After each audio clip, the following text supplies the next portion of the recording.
How we doing there, boys and girls? Welcome back to another episode of Dyson Sphere program.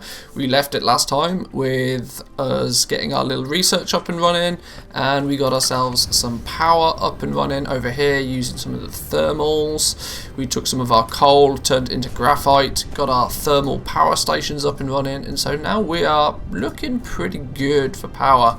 We are now at a point where we can start looking to expand, and I'm going to introduce you today to the main design goal that I plan to have for this factory. Now, this isn't the first time I've played through this game. I've been playing through it on stream over the last week or so. Some of you may have been watching and joining along with it. But I've decided to go with a virtually entirely belt-based system in this one. But first things I need to do is just sort of clean up a few loose odd ends. It got pointed out to me that having just a single one of these over here is really bottlenecking our iron supply, and I couldn't agree more. We could very much do with squeezing in another one of these if possible. So let's get that in place first. If we can get it hooked up to about 5 or 6, it would be nice. 1, 2, 3. Oh, maybe let's get rid of this power pole for the minute. Let's get this in here. If you hold shift, you can place it without it locking to the grid, meaning you can be a little bit more precise with how many mines you attach to. It might be more sensible to get it sort of here, maybe. 1, 2, 3, 4, 5, 6. Easy. That's a good spot for it. Let's plug this into the same line. Let's just for now go down here like that. There we go. This needs a power pole. In it goes, lovely jubbly. Right, what this is going to do is going to ensure that our supply line for our iron smelting is well, basically this line is now going to be compressed. That's the thing that we're after. Some compression on these belts is going to be good. That means that because we built this to a fashion that it can actually consume an entire belt given the opportunity. But of course, because we need a little bit more iron ore coming through for the purpose of these, what do you call them, the magnetic coils, we were only ever producing one or the other. So fixing that was definitely needed. A couple of things I've done to the little make all factory, a couple of quality of life improvements. We've been working through some of our technology. Between episodes, I unlocked the improved logistics system. This gives us splitters. These are going to be so crucial to us in this playthrough. It's not even funny. That will become apparent momentarily. But it also gave us the sorter Mark II. This thing gets you out of some sticky situations early game because it's basically twice as fast as the basic one. But it does require that engine. It takes 2 of these and a single engine to produce 2 Mark II sorters, which is exactly why, if you followed my advice of putting engines or the basic engines in your main run here, you'll have a box of engines ready and waiting for you. So you can very easily just kind of hook those in. You can take a sorter straight from your box of Mark I sorters into another assembly machine.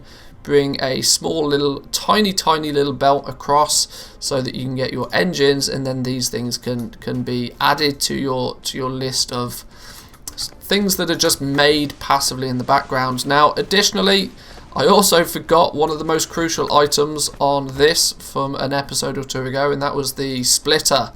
Now, luckily I was able to squeeze it in the end without too much concern, but I added a bunch of splitters, and as you can see, these are working away, giving ourselves a nice stockpile of splitters as well. Now, I did mention at the end of last episode that we were going to consider bolstering and improving the throughput of the blue science. Well, after doing a little bit of tinkering with numbers, I suddenly realized that going much beyond producing one of these per second is, although it sounds feasible to do at this point, by the time we try and scale that through to the end game, you genuinely don't really need to be producing any more than a single one of these every second. If you are willing to put a little bit of a stockpile in place to allow this to continuously run, even if you're not researching or using it, you can basically sort of bank I mean, just 3 stacks of these is basically banking 10 minutes worth of research without actually having to produce anything. I'm not a big fan of buffers, I'm not a big fan of stockpiling materials, but in this circumstance, we could, in theory, like, make a whole bunch more of these, but in the time it's going to take us between researches and between constructing things, a small little stockpile on this means that we don't actually need to create any more than this, and this theoretically can get us all the way through the game. It seems like a small amount right now, and it seems 60 per minute or 1 per second seems relatively slow at this point, but trust me, by the time that we get 20-30 hours into the factory, you'll have made so many of these and have so many of them reserved that you'll be good for blue science forever and a day. So we're not going to need to really improve this much more. But what this does bring me to is the main concept for this factory, and like I said earlier, it's going to be bus based. So let me jump onto the other map where I've put together a little demonstration of exactly how it's going to work. Okay then, well, let me introduce you to the way that we're going to be running our factory going forward. Like I said, I want this to be a belt based factory. Now this is just on my main game that I play through offline in my own personal time, and we've been playing through it on stream, so we've got we're pretty far ahead at this point. But I was putting together this little concept of how to run what is commonly known as a main bus. Any guys that have played Factorio in the past will be very, very aware that a main bus style factory can be quite optimal. It keeps things neat, it keeps things relatively tidy. The only slight downside is it does require a hell of a lot of transport belts, and in this case a lot of splitters as well. But I wanted to show you some of the concept of how it is going to work and just how it is going to look by the time that we get it all up and running. So what's going to happen is we're going to have our materials coming in on these belts. I've done a little bit of research into trying working out what's going to go on what belt. We're going to have things like iron plates, copper plates, silicon plates, eventually titanium plates, all on this bus, along with a few other quality of life things like graphite, which we've already made ourselves some graphite from it's what's powering our thermal engines right now. We are going to add steel onto this bus.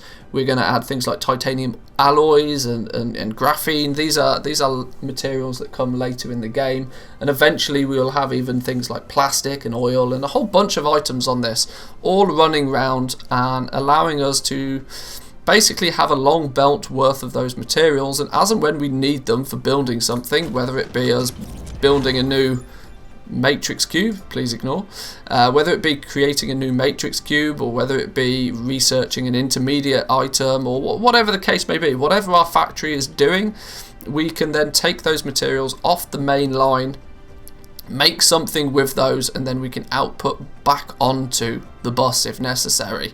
Now there's a couple of cool things that we can do in Dyson Sphere Project that isn't necessarily possible in some other games like Factorio, and that is stacking belts. This is really handy. One of the downsides of a bus based system is knowing just how many materials you need at the beginning, and you often get halfway down the bus and your factories just stop working because all of the materials are being sucked up by factories earlier in the queue to them. Now this is usually a bit of an issue, but now we can sort of circumvent that, because if we run out of materials on the first line, or because these basic conveyor belts only transfer 6 items a second, if we need more than 6 items a second, we can just add another belt on top. We can stack them. You can stack them really quite high. I think there's up to like maybe 8 layers or something ridiculous you can do as within the game's limitations right now. So we can do some fancy stuff. And the big thing that makes this really interesting is we've got to remember one factor. We're on a globe, so if we position this belt carefully, what we can actually do, and I'll tell you exactly how we're going to do it now, is we are going to run the belts all the way around the equator, which gives us one huge, great big advantage, is that by the time that it's gone all the way around the planet, it can connect back again to where it started. So no longer will we have the problem that you usually would have making a system like this of all your materials start at the beginning, they go on the bus and they get made by things in the factory, but they would then get stuck at the end, and anything that's just at the end is just kind of, it's dead materials, it's not doing anything. This is how a regular bus works. Things start to back up and all of that sort of good stuff, but we're on a globe, so this belt running all the way around the edge is to sort of represent what would then happen.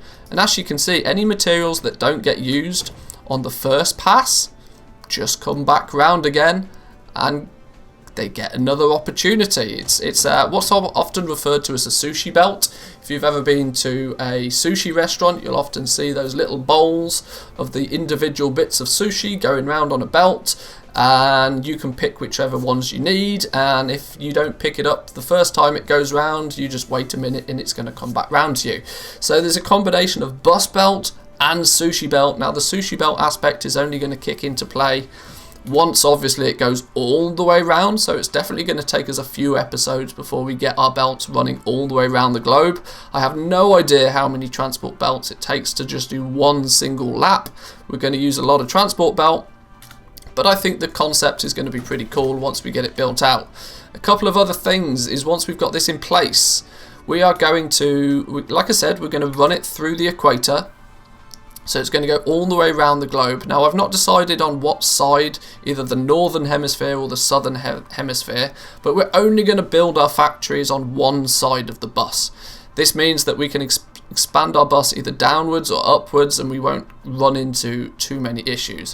Whichever side of the globe we decide to build our factories on, we'll take a look at our actual planet, because of course this is a different playthrough that I've done doing some testing on, but whichever side of the planet we don't build our factories on will be where we'll do things like smelting.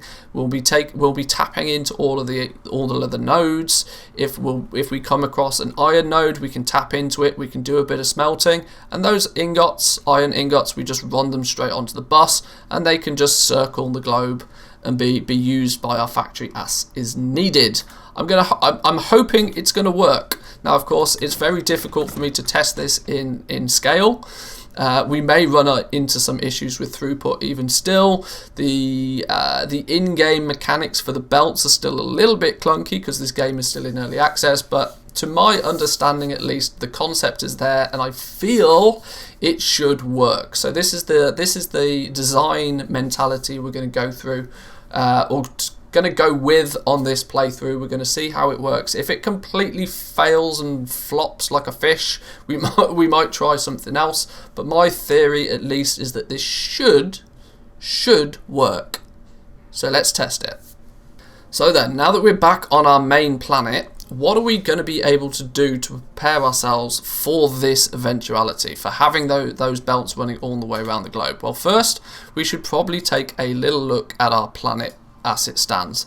If when you go into map view you press N, it will center in with the North Pole, at the north, and we can actually see our starter factory is really quite close to where the equator is already. So what we're probably going to do is, because we will keep this in place, we're not going to rip this up, we're going to leave this here. This is going to be our come back to location to gather all the materials. The equator is roughly here, I think. I seem to remember we found it an episode ago and it was in the middle of the sea. So our equator is about here, but what we're going to do is we're going to start running our factory out this way, and eventually it will loop back round on itself. But what you'll notice is we have a slight problem. There's lots of water in the way. This is something we're going to need to overcome relatively quickly.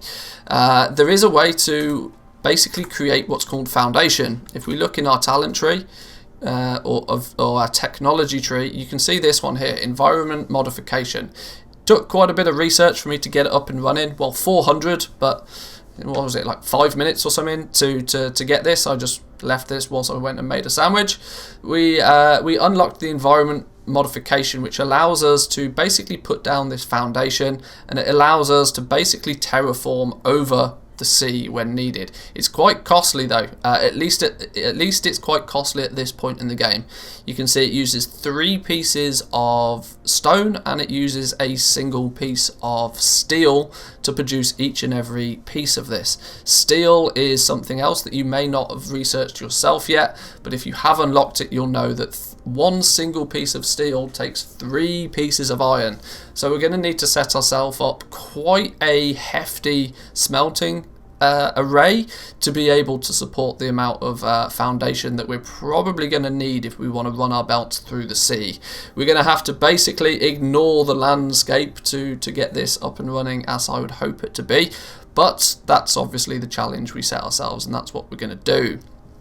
Now what that does mean is when it comes to power, we are unlikely to be running solar panels around the center of around the sphere, around our planet, as a lot of people tend to do. So we may have to look at bolstering up our power at some point in the future as well. Additionally, something that we probably should do, which I've already started to do, is stockpile belts. We've already assessed that we're going to need a lot of belts. We can get that on the go, that's not a problem.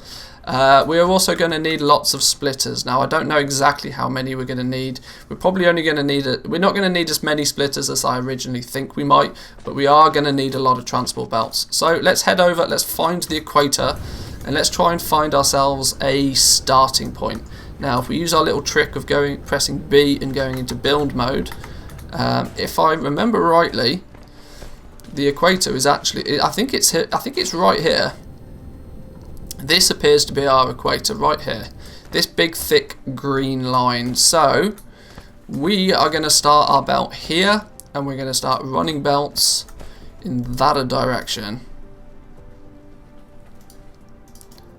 Now the important thing to do is I did a little bit of testing on this, and whilst you can actually put belts really quite close to each other, the problem is when you start using splitters. Unfortunately, splitters have a hitbox that is slightly wider than just the one single belt, which means you can't directly put them in line, which is a bit annoying. It's going to mean that it takes a bit more space up for us, but it does mean you have to run a belt, leave a gap, run a belt. If you do that, it means we can fit in as many splitters as we need. So with 3 belts here, for example, if we needed to run a feed off to a factory, it's relatively simple for us to do. We just delete 3 pieces out the middle. You go to your splitters. Now one thing that you may have not even come across is the fact there are 3 different variations of splitters. This one is the first one that you get. This is a normal splitter with 4 directions. Thanks, dude. I'm on it. We have a splitter with 4 directions, so you can do 3 in, 1 out. You can do 1 in, 3 out. You can set it up however you wish. You can also do some cool stuff with this. Once you got some belts into it, let's say we have 1 in, and let's say we just have 2 out on this one. That's a quick example. So 1 in, 2 outputs. What you can even do is you can say, right, well, I want to prioritize the output in one direction simply by clicking on it. So anything that goes in here, it will go out on the right hand side until the right hand side is full. Once the right hand side is full, then it will start kicking it out the left hand side. You can even go one step further. So imagine you have multiple different items on the same belt. You can say, right, well, I actually want it to only send one type of item out that way. Now this is not something that I usually recommend. Having multiple items on a single belt it causes problems. TLDR, it causes problems. There's a few more detailed reasons to why, but you'll just have to trust me on this one. Having multiple items on a single belt is not a great idea, and most people will tend to avoid it. But it should be noted that you can have multiple items in on one belt and then split them off into their own separate belts if needs be. So that's your default sort of cross-face splitter. When you're making a splitter though, if you press the tab button, you'll see it changes, and this is going to be the most important one for us in this playthrough. This is they basically all point the same way, but you can see one stacked on top of the other. And this is really quite helpful for us. This is what we're going to be using in large quantities.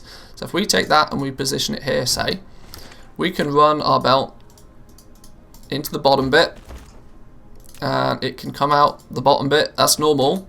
But what we now have the ability to do is, if the items are coming in this way, we can press the up key and we can bring it out. We can bring a split of it out, and then we can bring it out this way, and we can bring it back down to regular level, and then we can start building with whatever this material is that we need.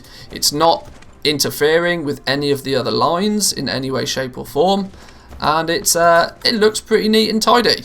So this is the process we're going to be using. We're going to be running these belts all the way around the equator. We're going to be filling in a little bit of this. We're almost instantly we're going to have to start filling in these patches of water so that we can build our factories here. We're going to probably fall into a few issues with doing that, but I've also come across a really convenient big old pile of stone. This will be helpful for us when making those foundations. So let me put in some belts, let me get things set up a little bit, and I'll join you back once we've got some progress made. Okay, one little bonus tip that I just want to give you, just as I've come across it myself, is I very quickly, when laying all those transport belts, realised that my core energy was completely shredded.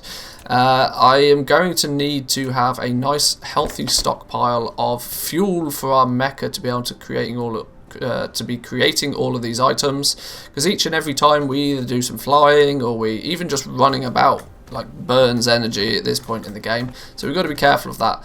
I've gone back to our little graphite build for our power plant, and I've put a box down just so that this can start stockpiling a little bit of graphite. We're not going to use graphite throughout the entire game to power our mech, it's only a temporary thing, but it is the most convenient fuel for us to use. So let's limit this. This box will only stockpile if we put a second inserter in here. So we have one going in and one coming out. It means this will only stockpile as long as it is surplus. We want our factory to maintain its power primarily, but it would be nice for us to be able to run along here. Considering we have 4 fuel chambers as well, I will probably give ourselves 4 stacks as a potential reserve. Just so that our mech doesn't ever run out of power completely like what is happening now. But anyway, back to doing some building. Okay, so a small little update for you boys and girls. Curiosity was getting the better of me, and I wanted to make sure before I went down this adventure of running belts all the way around the equator, I kind of wanted to make sure that it was even possible in the first place.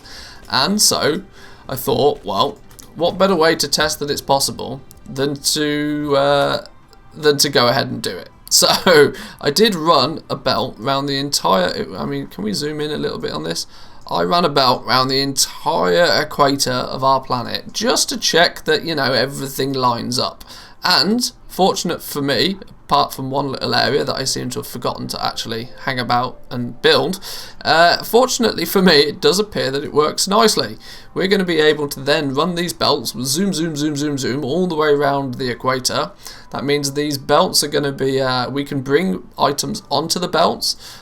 Now, what I do need to decide is whether we're going to build our factories on in the northern hemisphere or the southern hemisphere. It makes sense considering we've got our starter base here to continue in the northern hemisphere, but what I do very quickly worry is that we're going to maybe have to do both anyway. Just, you know, because of space. Trying to cram the entire factory into what will just be half the globe. Trust me, it seems ridiculous at this point, but you do actually start filling out your entire home planet before too long. It does get a little bit hectic in here. So maybe let's turn on the vein distribution. This will give us a bit of a hint to where all our materials are. If you don't have the ability to do this, it is one of the initial researches. It's one of the upgrades, in fact. If you select Universe Exploration, this will give you the ability to see where all of the materials are on your planet. It's literally only 10 electromagnetic matrices. If you've got it set up to the way that we have so far, this is literally 10 seconds of work. Don't skip this. Get this on the go relatively quickly. You could even go as far as to do stage 2 as well. In fact, I will do stage 2 just for the purpose of showing you on this. This will show you where all of the veins are, not just on your planet, but it will allow you to zoom out and have a look at the other planets. For example, if we zoom out, we can see that we are technically one of 3 moons to Hercules 1. Our little solar system is going to be very, very easy to navigate and grab materials from. It's not going to take us long to get to these extra planets at any point at all, but we can look at Hercules 3 and we can see that, well, for now we don't know how many resources are there. We know that something is there, but we don't know how many, and the same with Hercules 4. We can see that items are there, but we don't really know what they are. Now, what we're going to hope is that there is plenty of silicon and titanium on these two. If there's not, I think we're in a bit of a sticky situation. But the one in the middle is a gas giant. We're not going to get to use this thing for quite a long period of time, but these other 2 planets relatively close to us are going to become good friends of ours, and we'll dive into that in a little bit more detail soon. But this is just confirmed that the theory is going to work. We're going to be able to run the belts all the way around, and it's going to look kind of pretty, I think. That's my hope. Okay then, so I found this little area that I think will work quite nicely for our foundation factory, and I thought it would be worthwhile for me to skip over the process of just making some of the stone and setting down some miners, because we've done that plenty of times already. But what it would be worthwhile to do is talk about steel for a moment. One of the core components for the foundation is steel, and well, basically it takes steel and stone bricks. Stone bricks, easy days. Mine up some stone, get it smelted, job done. Steel though is a little bit of a different one, and I've seen some people make mistakes with steel. So I wanted to go over this and just sort of clarify a few things. There is a subtle difference to steel to iron. Iron, you take 1 piece of iron ore in, and you get 1 piece of one iron ingot out, and it takes a second to do it. So we're going to set down initially a similar system to how we've done it in the past. We're going to take 1, 2, 1, 2, miss 1, 1, 2, 3, leave a gap for a power pole, 4, 5, and 6. These are all going to be assigned to iron. We do the old copy paste trick. Copy, paste, paste, paste, paste, paste. Now, there's what you can actually do with steel is you can go 1 to 1. Even though it requires 3 pieces of iron to produce a single piece of steel, the smart of you out there will have noticed that it actually takes 3 seconds to produce a single piece of steel. So actually, whilst it seems somewhat natural for you to, like, you know, have only a third as many steel production factories, actually in those 3 seconds that it takes to make a single piece of steel, 3 more pieces of iron will have been created for you. So you can go 1 to 1, and it's a mistake I've seen a few people make, a very easy mistake to make, and I just wanted to clarify it for the purpose of those of you that might be setting up some smelting, and that you are just to make sure that you get the ratios right, as it's an easy thing to overlook and to get slightly mixed up. But you can directly insert them, so you don't need belts between. You can just go straight from one to another. And of course, the game seems to believe they're too close, even though, in my opinion, they're not too close. But, oh, hang on. Game, there we go. Copy. Guess we should leave a gap between then. Technically, you should be able to do this, but sometimes because of the way that because you're working on a big ball, that's the big problem. But we can still put a belt splitter between them all. Now, one thing we will have to check actually is this splitter. Now this is going to be the problem for us. A basic splitter only does 0.75 trips a second. We need it to be doing 1 trip per second. So we've actually got a choice to make here of either just using a regular one, or if you have unlocked it, you could use 2 regular inserters, or you could actually just upgrade that inserter to a Mark II inserter, and there you can see all of a sudden, even with this gap in place, it can do 1.5 trips a second, which is more than enough for us. So if you've teched into it and if you've got them made already, using some Mark II inserters is going to prevent you from having any bottleneck issues with steel. Now, of course, this is only going to be producing our foundations, so it's not sort of mission critical that it works at like a perfect ratio, and it doesn't need to be working all the time. But either way, it's good practice to get into the habit of, you know, setting those, getting your head around the ratios, making sure that you're checking the speed of things, just to make sure that you don't leave yourself any issues later on. So with both steel and stone in place, let's give this a bit of power. There we go. In the middle here, we then have our stone and our steel. Where's our production factories? Now let's just take a quick look at the speed of foundation. 3 pieces of steel takes a second to do. We're only 3 pieces of stone. We're only actually producing 6 pieces of stone a second, so we can with this build support 2 factories up and running here and here. If we run in our transport belt across the bottom for the stone, at this point, although not entirely necessary, using the faster splitters once again will be helpful. In fact, virtually required, thinking about it, because one of these Mark II splitters can transfer 3 items in a second, and if we want to keep these running, it's going to need to take 3 pieces of stone in every second. So yes, we're actually going to require Mark II splitters for this to work in an optimal fashion. We can take in the... We're off by 1 tile, but what you're going to do? We only need 1. We can get away with using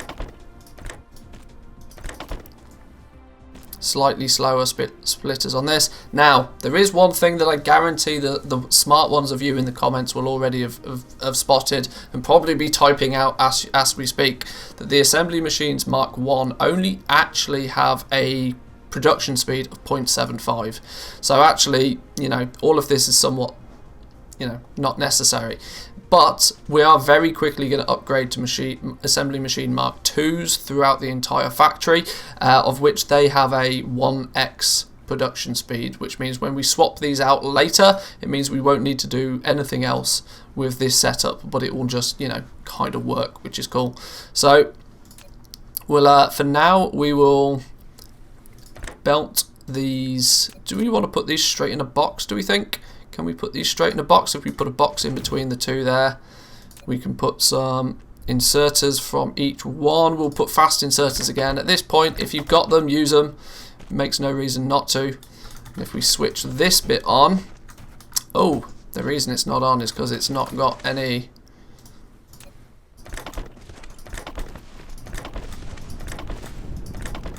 In you go, boys. Let's take a quick overview, check that it's working. These should be working constantly, and just as a single piece of steel is finished, it should have the 3rd piece of iron ready to make a new one. Stone is doing the same, whizzing through, and then these things should be working full tilt, producing us plenty of foundation. Yes, off to the races. Lovely stuff. Great. Well, I'll leave it there for this episode then, boys and girls. There's a quick introduction to steel. We've got some foundation on the go, and so between episodes, what I'll probably do is I'll take a bit of a run round. I'll probably place some more transport belts, get us to a position where we can really start pumping forward with the main production and start progressing in a nice, steadily pace. So if you enjoyed the video, boys and girls, remember to give the video a like, subscribe if you're new around here, and I'll catch you guys next time. Peace.